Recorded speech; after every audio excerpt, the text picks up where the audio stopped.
ಕಷ್ಟಕ್ಕೆ ಕರುಗುವ ನೀನು ಕಾಮಧೇನು ಅಲ್ಲವಾ? ಲಂಚ ಅನ್ನೋ ಭೂತದಿಂದ ಮುಕ್ತಿಯು ನಿನ್ನಿಂದಲ್ಲವಾ?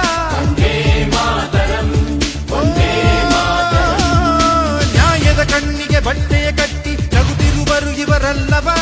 ಮುಗ್ಧನಾಗಿ ಇವರನ್ನೆಲ್ಲ ಸದೆಬಡಿಯೋ ನೀನಲ್ಲವಾ?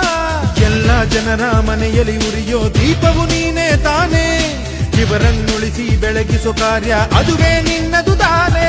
ನಿನ್ನ ಕಣ್ಣೋಟಕ್ಕೆ ಭೂಮಿ ಬಿರಿಯುವುದು, ನಿನ್ನ ಆಕ್ರೋಶಕ್ಕೆ ಭಾನು ಗುಡುಗುವುದು. ನಮ್ಮಯ ರಕ್ಷಣೆ ನಿನ್ನೆಯ ಹೊಣೆ ಓ ದೇವನೇ. ನೀ ಬೇಗ ಬಾ, ಸಿಂಹನಾಗಿ ಬಾ.